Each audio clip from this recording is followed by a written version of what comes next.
नैनीताल में मानस खंड परियोजना के अंतर्गत किए जा रहे कार्यों का आज मुख्यमंत्री पुष्कर सिंह धामी ने निरीक्षण किया। सौंदर्यीकरण कार्यों के निरीक्षण के दौरान उन्होंने अधिकारियों को आवश्यक दिशा निर्देश दिए।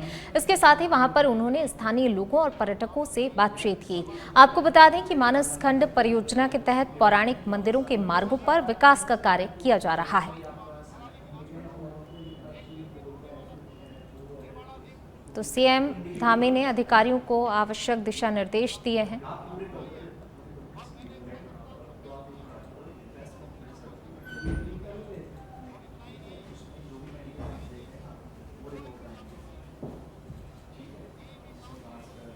पुष्कर सिंह धामी के निर्देश पर जनपद चमोली के थराली में निर्माणाधीन पुल के क्षतिग्रस्त होने के मामले में बड़ी कार्रवाई करते हुए लोक निर्माण विभाग के 3 अभियंताओं को निलंबित कर दिया गया है। इस प्रकरण पर सचिव लोक निर्माण विभाग पंकज कुमार पांडे ने लोक निर्माण विभाग के 3 इंजीनियर को सस्पेंड कर दिया है। सीएम पुष्कर सिंह धामी ने स्पष्ट किया कि राज्य को भ्रष्टाचार मुक्त बनाया जाए और प्रशासन में जवाबदेही भी सुनिश्चित की जाए। पुष्कर सिंह धामी ने आगे कहा कि प्रत्येक अधिकारी कर्मचारी स्वयं अपने कर्तव्य और उत्तरदायित्वों के प्रति अपनी जिम्मेदारी की भावना से कार्य करें, ईमानदारी और पूरी निष्ठा के साथ कार्य करें। उत्तराखंड को देश के अग्रणी राज्यों में शामिल करना ही सरकार का लक्ष्य है। यदि कोई अधिकारी कर्मचारी अपने दायित्वों और कर्तव्यों के प्रति लापरवाही करता है, जनहित के कार्यों के प्रति लापरवाही करता है या फिर भ्रष्टाचार में लिप्त पाया जाता है तो उसे बख्शा नहीं जाएगा। वहां पर भाइयों बहनों, अभी कल ही इसी विधानसभा में, थराली विधानसभा में एक निर्मित होने वाला पुल, निर्माणाधीन पुल बीच में ही गिर गया और ये सरासर बहुत बड़ी लापरवाही है और मैंने इसका तत्काल संज्ञान लिया। 3 इंजीनियरों को सस्पेंड कर दिया गया है और इतना ही नहीं, कोई भी लापरवाही बरतेगा भाइयों बहनों, कहीं भी काम में कोई ढिलाई करेगा, जनता के जो प्रति उनके कर्तव्य, उन कर्तव्यों से विमुख होगा, उसके खिलाफ कठोर कार्रवाई की जाएगी। जहां 3 इंजीनियरों को सस्पेंड किया गया है, वहीं ये जनता का पैसा है, जनता की गाड़ी खून कमाई से लगने वाला ये पैसा है जो विकास के काम आता है। भाइयों बहनों, हमने यह भी तय किया है कि ये जो पैसे की बर्बादी हुई है बीच में निर्माणाधीन होते हुए, इसकी भरपाई भी उसी ठेकेदार से की जाएगी जो ठेकेदार वहां पर जो है इस निर्माणाधीन पुल का जिसने टेंडर। उत्तराखंड की भूमि को खेती किसानी के क्षेत्र में नई ऊंचाइयों तक पहुंचाने की दिशा में एक और महत्वपूर्ण कदम बढ़ाया गया। केंद्रीय कृषि मंत्री शिवराज सिंह चौहान ने पाववाला सोड़ा में आयोजित किसान चौपाल में भाग लिया। खेतों के बीच खाट पर बैठकर उन्होंने किसानों से बातचीत की और जमीनी स्तर की समस्याओं को भी समझा। इस दौरान उन्होंने एक पेड़ मां के नाम के तहत पौधरोपण भी किया। इस अवसर पर उत्तराखंड सरकार के कृषि मंत्री गणेश जोशी सहित कृषि विभाग के वरिष्ठ अधिकारी भी उपस्थित रहे। चौपाल में किसानों ने बीज, सिंचाई, विपणन, फसल बीमा योजना और कृषि उत्पादों के उचित मूल्य से जुड़ी हुई तमाम अपनी बातें रखी। शिवराज सिंह चौहान ने कहा कि प्रधानमंत्री नरेंद्र मोदी के नेतृत्व में भारत सरकार किसानों की आय को दोगुना करने और विकसित भारत की परिकल्पना को साकार करने के लिए प्रतिबद्ध है। उन्होंने आगे कहा कि मैं स्वयं किसान परिवार से हूं, किसान का दर्द जानता हूं।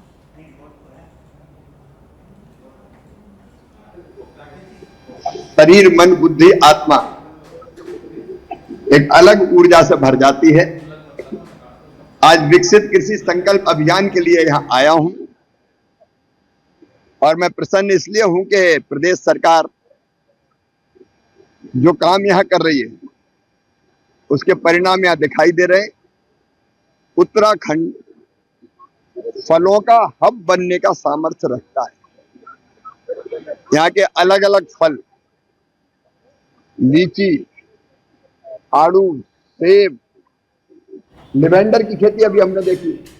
चमोली में पीडब्ल्यूडी द्वारा बनाया गया वैली ब्रिज बीते दिनों ढह गया था। आपको बता दें कि इस पुल को 2 करोड़ 80 लाख रुपए की लागत से बनाया गया था, लेकिन मजदूरों ने जैसे ही पुल के सपोर्ट और वर्थ को हटाया, पूरा पुल भर भराकर नदी में गिर गया। 2 महीने पहले ही इस पुल का निर्माण कार्य शुरू हुआ था। अब इस मामले में लापरवाही बरतने पर सीएम के निर्देश पर पीडब्ल्यूडी के 3 अभियंताओं को निलंबित कर दिया गया है। पीडब्ल्यूडी के एचओडी राजेश कुमार शर्मा ने बताया कि वैली ब्रिज के निर्माण कार्य में लापरवाही बरतने पर यह कार्रवाई की गई है। तो देखिए 2 करोड़ 80 लाख रुपए की लागत से ब्रिज बनाया गया था। कुछ ही महीने पहले ये ब्रिज बनाया था और देखिए किस तरीके से, एक तरीके से कह सकते हैं कि भ्रष्टाचार की भेंट ये पुल चढ़ गया है। 2 करोड़ 80 लाख रुपए की लागत से बना हुआ पुल ढह गया। पीडब्ल्यूडी के 3 अभियंताओं पर कार्रवाई भी की गई है इस मामले को लेकर। एक्चुअली एक वहाँ प्राणमती नदी है, प्राणमती नदी पर एक हम बैली ब्रिज इंस्टॉल उसको इरेक्ट कर रहे थे। तो बैली ब्रिज ऑलमोस्ट हमारा दोनों एंड पर आ गया था। तो उसमें जैसे 40 क्रॉस गर्डर, जिसको टेंसम हम लोग कहते हैं, टेंसम लगने थे, 20 टेंसम लगाए गए थे। और उस समय थोड़ा सा लापरवाही ये हुई कि बिना पूरे टेंसम लगाए हुए उन्होंने वहाँ से जो वीटी सपोर्ट, जो वीटी कॉलम्स लगाए थे, वो सपोर्ट हटा दिए थे। तो थोड़ा सा विभागीय स्तर पे भी, ठेकेदार के स्तर पे भी लापरवाही हुई, जो उसको जब बिना उसको जब तक सारे क्रॉस गर्डर नहीं जब तक सारे क्रॉस गर्डर नहीं लगे थे, उससे पहले वो सपोर्ट नहीं हटाए जाने थे।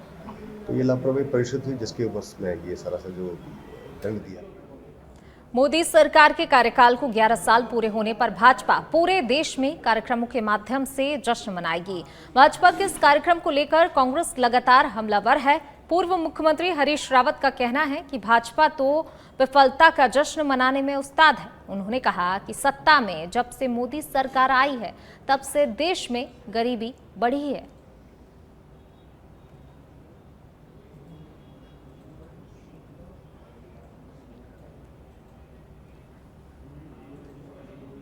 उच्च शिक्षा उन्नयन समिति के उपाध्यक्ष जयपाल चौहान ने हरिद्वार में सरकारी डिग्री कॉलेजों के प्राचार्यों और अधिकारियों के साथ मीटिंग की। हरिद्वार के SMJN डिग्री कॉलेज में हुई मीटिंग में जिले भर के राजकीय डिग्री कॉलेजों के प्राचार्य पहुंचे। इस दौरान उच्च शिक्षा में शिक्षा गुणवत्ता सुधार और छात्रों के बेहतर भविष्य को लेकर चर्चा की गई। इसके साथ ही सरकारी डिग्री कॉलेजों में बेबुनियादी सुविधाओं की कमी को दूर करने के लिए भी राज्य मंत्री के सामने अपनी बात रखी। और इसके अलावा राज्य मंत्री जयपाल चौहान ने भी कहा कि उच्च शिक्षा मंत्री और मुख्यमंत्री से बातचीत कर जल्द ही सभी कमियों को दूर करने का भी प्रयास किया जाएगा। तो देखिए कॉलेजों में बुनियादी सुविधाओं की कमी को दूर करने की मांग की गई है। जिस प्रकार से लगातार छात्र परेशान होते नजर आते हैं, उनको ध्यान में रखते हुए तमाम मांग की जा रही है। शिक्षा गुणवत्ता में सुधार को लेकर इस बैठक में चर्चा हुई है और जो भी कमियां होंगी, जो सुविधाओं में कमी होगी, उन कमी को जल्द से जल्द दूर किया जाए, ऐसी मांग इनकी तरफ से की जा रही है। तो अपने अपने विद्यालय में जो वहाँ के प्राचार्यों को लगा कि उसमें कई सब्जेक्टों की विषय आया कि उनको अन्य सब्जेक्ट चाहिए, माननीय हमारे जॉइंट डायरेक्टर साहब ने उनका समाधान भी किया है कि उनको किस तरीके से किया जाए। कहीं लैब में कोई कमी है, कहीं बिल्डिंग की कमी है, तो उन सब की पूर्ति ठीक प्रकार से हो जाए, इसको लेकर के माननीय जॉइंट डायरेक्टर साहब हम मिल करके शासन स्तर से भी इस तरह का संवाद रहना चाहिए। इससे सुधार की संभावनाएं बहुत ज़्यादा बढ़ती है। देहरादून में भीषण गर्मी के बाद अब मौसम करवट ले रहा है। बीते कुछ दिनों से प्रदेश के पहाड़ी और मैदानी क्षेत्रों में बारिश का दौर देखने को मिल रहा है। वहीं ऊंचाई वाले इलाकों में बर्फबारी भी हो रही है। मौसम विभाग के अलर्ट को देखते हुए आपदा प्रबंधन विभाग भी अपने स्तर पर तैयार है। आपदा प्रबंधन सचिव विनोद कुमार सुमन ने कहा कि सामान्य बारिश का अलर्ट है और हर बार अलर्ट को देखते हुए कार्रवाई की जाती है। उन्होंने कहा कि जहां जहां संवेदनशील स्थान है, वहां पर मशीनें और मैन पावर तैनात किए गए हैं, ताकि अगर किसी भी जनपद में आपदा आए तो हम अलर्ट रहें। अभी मानसून नहीं आया है। मानसून आने में अभी 5-7 दिन का समय है। अभी जो बरसात हो रही है वो बरसात नॉर्मल बरसात है। इस बरसात से किसी प्रकार से कोई नुकसान की सूचना नहीं है और यह उपयोगी भी है फसलों के लिए भी और वाटर रिचार्जिंग के लिए भी। बाकी जनपद हमारे मानसून की दृष्टि से पूरी तरह से तैयार हैं। सभी लोग सतर्क हैं। सभी को माननीय मुख्यमंत्री जी के स्तर से और चीफ सेक्रेटरी सर के स्तर से डिटेल में निर्देश गए हैं जनपदों द्वारा समुचित। प्रेमनगर थाना क्षेत्र में रोहित नेगी हत्याकांड के मुख्य अभियुक्तों के साथ मुजफ्फरनगर मंगलौर बॉर्डर पर देहरादून पुलिस के साथ मुठभेड़ होने की खबर सामने आ रही है। ये मुठभेड़ अभियुक्तों का पीछा करने के दौरान भागने पर हुई। आपको बता दें कि हत्याकांड का मुख्य अभियुक्त अजहर त्यागी मुजफ्फरनगर मंगलौर बॉर्डर स्थित बरला पुरकाजी क्षेत्र का रहने वाला है। इस मुठभेड़ में एक अभियुक्त के दोनों पैरों, एक हाथ में गोली लगी है और दूसरे अभियुक्त के दोनों पैरों में गोली लगी है। तो मुजफ्फरनगर मंगलौर बॉर्डर पर जो है अभियुक्तों का पीछा करने के दौरान मुठभेड़ हुई है और इस दौरान जो 2 अभियुक्त हैं वो घायल हुए हैं। एक अभियुक्त के पैर और हाथ में गोली लगी है और दूसरे अभियुक्त के दोनों पैर में गोली लगी है। आगामी 1 सप्ताह में मानसून प्रदेश में प्रवेश कर रहा है, जिसको लेकर आपदा प्रबंधन पुलिस विभाग, पीडब्ल्यूडी समेत विभिन्न विभागों ने अपनी अपनी तैयारियां पूरी कर ली हैं। आईजी गढ़वाल राजीव स्वरूप ने बताया कि मानसून को लेकर व्यापक स्तर पर तैयारी पूरी कर ली गई है। उत्तराखंड पुलिस विभाग ने भूस्खलन क्षेत्रों में एसडीआरएफ की तैनाती के साथ साथ बीआरओ और पीडब्ल्यूडी के साथ समन्वय बना लिया है। तो वहीं चारधाम में भूस्खलन प्रभावित सड़कों को जल्द ही खोलने के लिए जेसीबी लगाई गई है। इसके अलावा पुलिस विभाग द्वारा चारधाम प्रबंधन सेल द्वारा मौसम विभाग से लगातार अपडेट लेकर यात्रा सुचारू चलाई जा रही है। देखिए, जैसा कि आप अवगत होंगे कि केरल में जो है मानसून आ गया है और धीरे धीरे हमारे उत्तराखंड की तरफ में भी मानसून का अभी प्रभाव देखने को मिलेगा और हमारी चारधाम यात्रा भी चल रही है। तो हमारी चारधाम यात्रा मानसून सीजन में भी सुचारू रूप से चले, इसके हमने अपने पहले से ही व्यापक प्लान कर रखा है। जो हमारे जो संभावित जो लैंडस्लाइड के जोन्स हैं, जहाँ पे लैंडस्लाइड आने की संभावना है, वहाँ पे ऑलरेडी एसडीआरएफ की टीम्स को डिप्लॉय कर दिया गया है। साथ साथ हमारा कोऑर्डिनेशन बीआरओ और पीडब्ल्यूडी विभाग से भी है और वहाँ पर जो स्पॉट्स हैं वहाँ पर जेसीबी मशीन्स और जो अन्य उपकरण हैं उनको हम लोगों ने डिप्लॉय कर दिया है और हमारी समय समय पर विभिन्न विभागों के द्वारा मीटिंग्स हो रही हैं। साथ साथ हमारा जो यात्रा प्रबंधन सेल जो है वो स्टेट डिजास्टर कंट्रोल रूम से भी हमने उसका कनेक्शन है। वो समय समय पर प्रत्येक 3 घंटे का हमें अपडेट दे रहे हैं, जिससे कि हम आगे वाले जो भी वेदर का जो भी फोरकास्ट होगा वो हम पब्लिक को ब्रॉडकास्ट कर रहे हैं। और जिस तरह से अभी यात्रा पूरे चरम पे चल रही है, हमें उम्मीद है कि जिस तरह से व्यवस्थाएं की गई हैं मानसून के दौरान में, यात्रा इसी तरह से सुचारू रूप से चलती रहेगी। देखिए, हरिद्वार के कोतवाली क्षेत्र में रहने वाले एक सोशल मीडिया यूजर का पिस्टल के साथ रील बनाकर इंस्टाग्राम पर पोस्ट करने का वीडियो तेजी से वायरल हो रहा है। पुलिस ने कार्रवाई करते हुए आरोपी को पिस्तौल सहित गिरफ्तार किया है।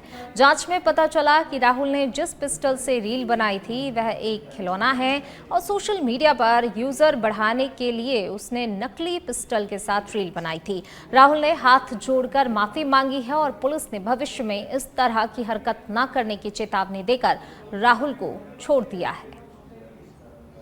मैं राहुल कक्कड़, मेरे द्वारा मैं एक रील बनाता हूँ इंस्टाग्राम पे। मेरे द्वारा नकली बंदूक से रील बनाई गई और वो वायरल हो गई। हरिद्वार पुलिस ने मुझे पकड़ लिया है। मैं क्षमा चाहता हूँ, आगे से मेरे से ऐसी कोई गलती नहीं होगी। क्षमा चाहता हूँ। मैं राहुल कक्कड़, मेरे द्वारा मंदिर में हर साल आयोजित होने वाले वार्षिक पूजन की तैयारियां शुरू हो गई हैं। इस साल बाबा के वार्षिक पूजन की तिथि 8 जून को है। वार्षिक पूजन में शामिल होने के लिए लाखों की तादाद में श्रद्धालु बाबा के दर पर आना भी शुरू हो गए हैं। पूजन से पहले गांव के ग्रामीण अपने अपने मंदिरों से निशान लेकर बाबा के दरबार में भी अब पहुंच रहे हैं। तो वहीं वार्षिक पूजन को लेकर कई महिलाओं ने कलश यात्रा भी निकाली, जिसे देखने के लिए बाजार में लोगों की भारी भीड़ नजर आई।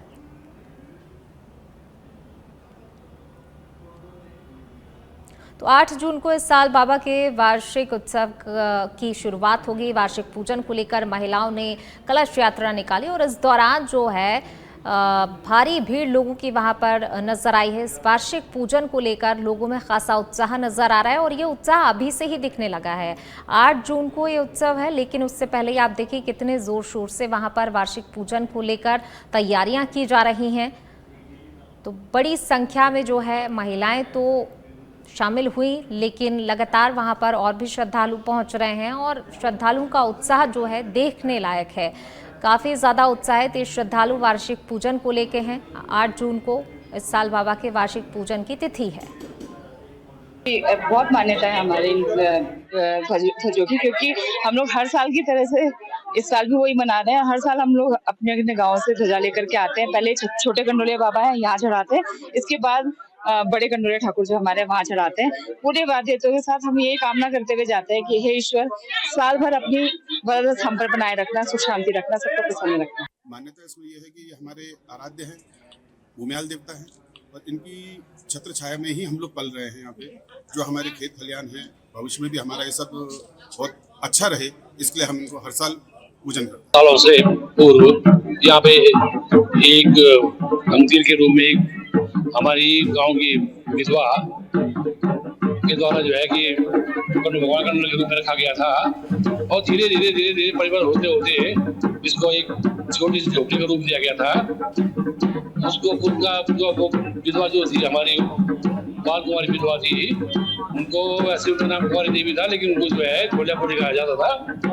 तो उनके इस परंपरा को आगे बढ़ाते हुए इस क्षेत्र के सभी लोगों ने विशेषकर ग्राम के मूल निवासियों के द्वारा इसको एक भव्य रूप दिया गया और तब से अब तक हमेशा हर साल मकर संक्रांति के रोज यहाँ पे जो है कि बड़ा भव्य आयोजन किया जाता है।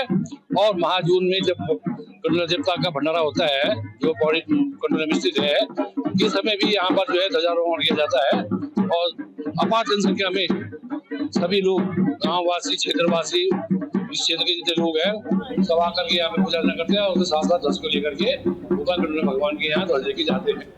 देहरादून के प्रेमनगर थाना क्षेत्र के मांडूवाला में बीते दिनों हुई भाजपा नेता की हत्या मामले में लगातार पुलिस आरोपियों की तलाश कर रही थी। वहीं बीती रात मुजफ्फरनगर मंगलौर बॉर्डर पर दून पुलिस ने हत्या के मुख्य आरोपी अजहर त्यागी और उसके साथी को एनकाउंटर में घायल कर दिया, जिसके बाद घायल आरोपियों को ऋषिकेश एम्स में भर्ती भी कराया गया। एसएसपी ने बताया कि एक आरोपी की हालत गंभीर है। देखिए, ये जिस तरह की घटना हुई थी बहुत दुखद घटना हुई थी, लेकिन जो भी प्राथमिक रूप से जो कारण निकल के आए थे वो बहुत ही मान्यूट से छोटे से कारण थे। एक छोटी सी बात पर बहस होना और फोन पर बहस होने के बाद इसको इस तरह घटना कारित हुई थी। तो कहीं इसमें पूर्व से कोई षड्यंत्र की बात अभी नहीं आई है, ना पूर्व में कोई जो अभी अभियुक्त हैं और जो मृतक रोहित नेगी जी हैं के बीच में कहीं कोई ऐसा प्रतिस्पर्धा या कोई पुरानी रंजिश भी प्रकाश में नहीं आई है। डेफिनेटली दुखद घटना।